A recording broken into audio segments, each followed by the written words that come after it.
멈춰선 이후에 다윗이 하나님 앞에 예배하면서 걸음을 옮길 때마다 예배하면서 언약궤를 성막으로 가져오는 일들을 하게 됩니다. 다윗에게는 가장 기쁜 날, 다윗의 인생에 여러 가지 일들이 있지만 다윗의 인생에서 가장 기쁜 날이 바로 이 날이 아니었을까? 언약궤는 하나님의 임재의 상징이었고 언약의 약속의 상징이었기 때문에 잃어버린 언약궤를 다시 찾아온다는 것, 그것은 다윗의 인생에 있어서 가장 기쁜 행복한 날이 아니었을까라는 생각을 하게 됩니다. 이 말씀 한번 같이 읽어볼게요. 이 말씀이 다윗의 마음을 가장 잘 표현해주는 말씀이라고 생각합니다. 같이 한번 읽어보겠습니다. 시작. 주의 궁정에서 한 날이 다른 곳에서 첫날보다 나은즉 악인의 장막의 고함보다 내 하나님의 문지기로 있는 것이 좋사오니. 다 같이 아멘. 이 말씀 그대로 이것이 다윗의 심정을 잘 나타내주는 말씀이라고 생각합니다. 아무리 좋은 곳이 있어도 하나님과 내가 함께하는 것이 나의 인생의 가장 큰 기쁨입니다. 하나님을 예배하며 사는 것, 하나님 말씀에 순종하고 그분의 인도하심 따라 사는 것이 내 인생의 가장 기쁜 일입니다. 이것이 다윗의 고백이었는데 언약궤가 돌아오면서 다윗의 심정이 딱 이 말씀 같지 않았을까라는 생각을 하게 됩니다. 여러분, 다윗이 춤을 추고 기뻐하면서 이렇게 예배, 언약궤가 들어올 때 하나님을 예배했던 것 같습니다. 이렇게 고정이 잘 되지 않는 옷이었기 때문에 아마도 다윗이 춤을 추면서 했었던 모습들을 통해서 다윗의 옷이 벗겨지거나 좀 흘러내리거나 어쨌든 왕으로서 보여주면 안 되는, 굳이 보여주지 않아도 되는 일들을 다윗이 보여줬던 것 같습니다. 다윗에게는 그 옷이 흘러내리는 것이 큰 의미가 있다라기보다 하나님의 언약궤가 돌아오는 것이 다윗에게는 더 큰 기쁨이었기 때문에. 그런데 여러분, 다윗을 바라보는 사람들, 특히 다윗의 아내였던 미갈의 눈에는 그것이 굉장히 옳지 않게 보였던 것 같습니다. 여러분, 이 말씀 한번 같이 읽어보도록, 노란색 말씀 한번 같이 읽어볼게요. 노란색만. 시작. 심중에 저를 업신 여기니라. 여러분, 업신 여긴다는 거는 노트에 써놓읍시다. 멸시한다는 얘기입니다. 경멸한다는 얘기예요. 사람들은 여러분 이거 되게 많이 들었던 이야기라서 이렇게 단순하게 생각할 때가 있습니다. 다윗은 하나님을 사랑하고 예배했던 사람, 그리고 미갈은 하나님을 기뻐하지 않았던 사람. 그래서 결국에 다윗은 좋은 사람, 하나님이 칭찬하시는 사람, 그리고 미갈은 하나님의 저주를 받은 사람. 우리 미갈처럼 하나님을 예배하는데 소홀하지 말고 다윗처럼 어떤 상황 속에서도 하나님을 예배하자. 이런 말씀들을 우리가 어려서부터 많이 듣고 있다고 생각을 합니다. 그런데 오늘 조금 다른 관점으로 말씀을 나눴으면 좋겠습니다. 중요한 거는 이 둘의 관계를 우리가 좀 다시 한번 생각을 해봤으면 좋겠다는 거죠. 여러분, 다윗의 아내는 미갈입니다. 또 미갈의 남편은 다윗이죠. 여러분, 부부라는 것을 성경은 이렇게 이야기해주고 있어요. 이 말씀 한번 같이 읽어보도록 하겠습니다. 시작. 이러므로 남자가 부모를 떠나 그 아내와 연합하여 둘이 한 몸을 이룰지로다. 다 같이 아멘. 여러분, 성경에서는 부부를 하나님이 이어주신 한 몸이라고 정의를 하고 있다는 겁니다. 다른 몸, 각자 각각의 생각을 갖고 살아가는 존재가 아니라 부부는 하나님이 주시는 한 몸으로 한 생각과 한 마음을 갖고 살아가는 존재라고 성경은 기록하고 있다는 거죠. 결혼하신 우리 선생님들만 아멘 해볼까요? 아멘. 아멘이시죠? 한 마음이시죠? 왜 웃어 니네는? 뭘 한다고 웃어? 한 마음이시죠?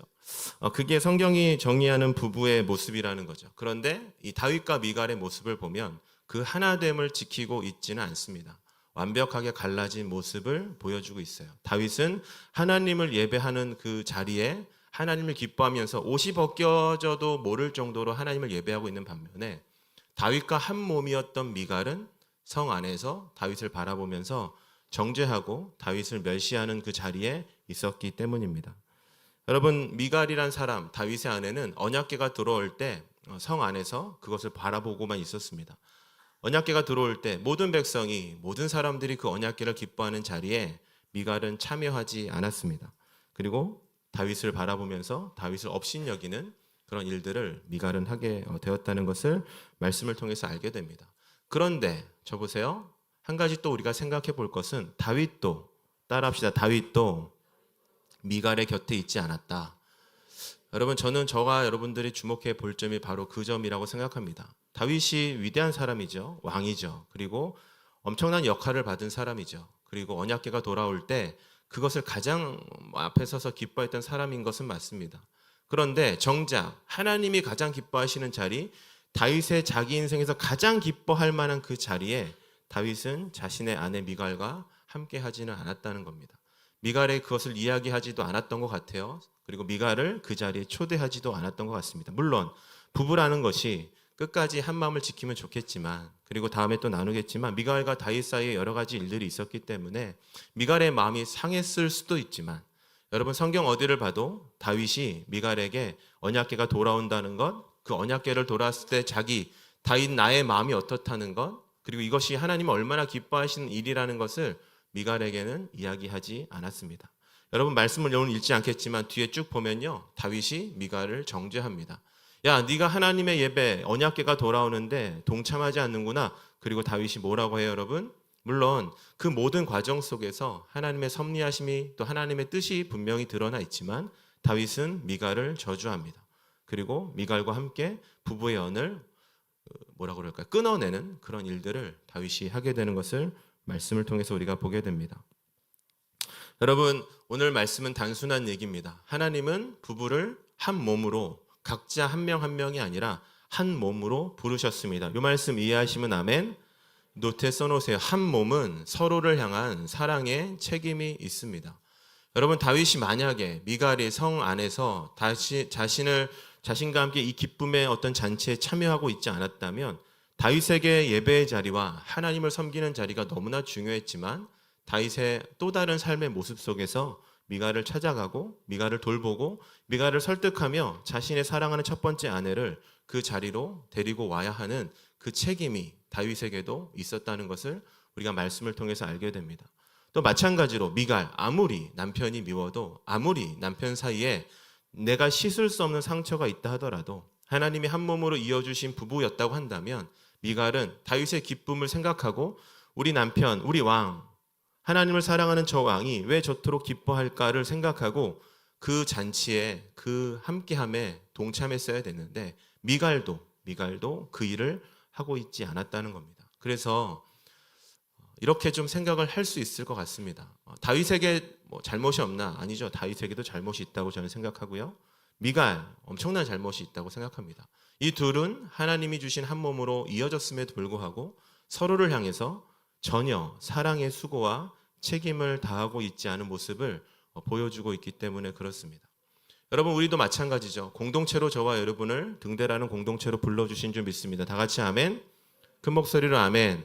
그렇다면 우리가 공동체라고 한다면 나는 이 공동체에서 나는 이것을 할 거야, 이런 즐거움을 누릴 거야, 이런 유익을 얻을 거야. 당연히 공동체를 통하여 그런 것들을 누리고 얻는 것이 당연한 일이지만 하나님은 우리가 이 공동체에 속해 있기 때문에 우리 한 명 한 명에게 1학년부터 12학년 모두에게 이제 졸업을 앞뒀다고 12학년들한테 책임이 없는 것이 아니라 우리 모든 사람들에게 하나님이 주시는 사랑의 책임이 분명히 있다는 겁니다. 사랑하는 책임, 수고하는 책임, 헌신하는 책임이 어느 누구에게만 몰려있는 것이 아니라 모든 사람들에게 똑같이 100%씩 다 있다는 것을 하나님은 우리에게 이 미갈과 다윗의 갈라짐을 통해서 우리가 알게 된다는 겁니다. 다윗과 미갈의 갈라짐을 보면서 다윗 편을 들고 싶지 않았습니다. 또 미갈의 편만을 들고 싶지도 않았습니다. 이 모든 사람들, 다윗과 미갈에게 이 똑같은 책임이 있다고 말씀을 통해서 보게 되었습니다. 여러분, 다윗을 보면서 보세요. 다윗을 보면서 모세가 생각났습니다. 여러분, 모세 아시죠? 모세를 알면 고개를 끄덕끄덕. 모세, 이스라엘 백성들이 광야에서 범죄했을 때, 그래서 하나님이 그들을 치신다고 했을 때 모세는 그들을 구경하지 않았습니다. 모세는 하나님 앞에 나아가서 하나님, 이스라엘 백성들을 버리실 거면 저도 함께 버려주시옵소서. 이스라엘 백성들을 죽이실 거면 저도 함께 죽여주시옵소서. 그것이 모세의 진심이었고 하나님은 모세 때문에 이스라엘 백성들한테 또 다른 은혜를 허락해 주시는 것을 우리가 출애굽을 통해서 보게 됩니다. 다윗이 미갈에게 그랬다면 얼마나 좋았을까? 미갈이 다윗에게 그랬다면 얼마나 좋았을까? 여러분, 다윗의 이 선택과 이 어리석은 생각과 행동으로 인하여 우리가 앞으로 살펴보겠지만 다윗의 가정이, 가문이, 나라가 흔들리는 그 비참한 몰락의 길을 걸어가는 것들을 우리가 다윗의 삶을 통해서 보게 됩니다. 여러분, 오늘 말씀 꼭 기억해 주십시오. 저와 여러분에게는 사랑할 책임이 있습니다. 한 줌을 내어줄 책임과 역할이 분명히 있습니다. 누군가가 왕창 해서 쌓아놓는 어떤 무언가들을 바라보면서 미갈처럼 바라보고 평가하는 것이 아니라, 바자에 와가지고 물품 많이 왔네, 이만큼 왔네, 작년보단 덜 왔네, 올해보단 많이 왔네, 이런 말을 하는 것이 아니라 여러분이 낸 사랑과 수고와 물건들이 이 공동체의 바자회에서 넘쳐날 수 있도록, 그래서 내가 뭐가 많이 왔나 평가하는 게 아니라 우리가 얼만큼 많이 마음을 모았구나를 서로 확인할 수 있도록 풍성한 그런 우리의 예배와 모임과 여러 가지 일들이 될 수 있도록, 사랑하는 여러분, 초등 1학년부터 10학년까지 여러분에게 사랑의 책임이 있다는 것을 기억하는 이번 한 주가 되시길 예수님의 이름으로 축복합니다. 아멘. 이 말씀 한번 읽고 기도하겠습니다. 시작. 즐거워하는 자들과 함께 즐거워하고 우는 자들과 함께 울라.